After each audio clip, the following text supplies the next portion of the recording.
We talk a lot about stretching our hip flexors because they get tight from sitting all day long, or maybe because you've been doing spin class or biking. But did you know that a tight muscle is also a weak muscle? Today, we're gonna talk about strengthening your hip flexors. Amanda here from Run to the Finish, and I am super excited to take you guys on another journey of things we can do to make our runs better. In case there's any confusion about what your hip flexors are, a quick little demo. So your hip flexor is right here, which helps with pulling the leg up. And when you've been sitting, it gets tight and that pulls your pelvis forward. So this muscle gets short and then you're creating all kinds of issues back there, weak glutes and everything like that. So links below on things like stretching your hip flexors because it is 100% important. But like I said, we also want to strengthen our hip flexors. And there's a couple of reasons why. One, range of motion, which I am always harping on because a better range of motion means you're getting that full stride. So you're getting the full power out of the movement that you're making. It's also really gonna help with proper hip alignment. So one of the reasons that we end up injured is because our hips, as I have mentioned in other videos that I'll link below, instead of staying completely aligned all the time, one might be a little higher or your pelvis might get rotated forward. And a lot of that is happening from tightness or weakness. So if we're strengthening not just our glutes and the sides of our hips, but those hip flexors too, we're really helping that pelvis to stay stable, which is gonna mean good alignment, less stress on your knees, and all of that kind of stuff. If you are enjoying these kinds of videos, please make sure you're hitting like below, comment with the word hips, and I'll keep this kind of content flowing. All right, I'm going to show you 5 moves and 2 stretches that maybe you haven't been doing here. So, first step is the ball pike. So getting on the stability ball, you're going to be using your entire core and yes, your hip flexors to pull yourself up into that pike position.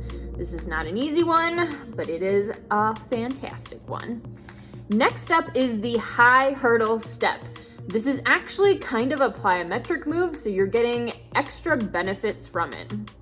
First, start by simply doing it standing still. You're raising your leg up and over as if you were standing in front of a hurdle. Now, as you start to get that rhythm, pick it up and really you're kind of bouncing back and forth. Again, this becomes a great plyometric style movement that's gonna help you with that foot turnover. Next, we're gonna go into what you may have seen before as a bicycle or similar to a dead bug, but you're gonna be pressing your hand into the leg that is staying stable. So you're actually gonna be finding that your core is really fired up. The leg that is going out and in is also really working on that hip flexor. So again, all of these movements are really doing multiple things at once. Next up, we're gonna get our little Jackie Chan on. So you're gonna start in a cross leg position to make sure that you're up straight, and then you're going to work on kicking out to the side slowly, come back to the center, kicking out to the other side. So again, you're hitting the hip in a variety of different ways with this particular move. Now, the last one looks really simple, but will surprise you in how hard it can be. You're gonna straddle your legs out wide and allow your feet to just fall open out to the side.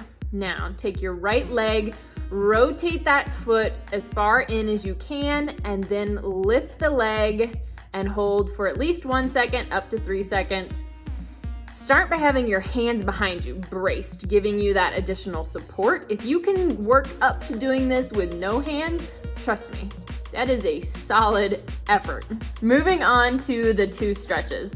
The first one is for your TFL, which is right in there where your hip flexor is. It's super hard to get to.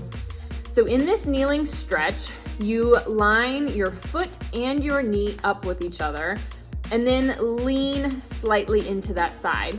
So you've probably seen the kneeling hip flexor stretch. This is a variation on that to get to a muscle that is much deeper and often extremely tight but rarely stretched. The The last one is one of my favorites. This is the scorpion. You're gonna lay face down and you're lifting your leg up and over to the other side. This is really working the front of your hips, your glutes, your back, everything. It's a great release. All right, as always, I hope this was another one that gave you some ideas, some things to add to your routine. Truly, it's all the little bits that add up over time. So if you have other specific questions, make sure you're commenting below and I can create those videos next. Otherwise, join the newsletter. Make sure you're not missing out on any of the other amazing articles and content that are being created around here.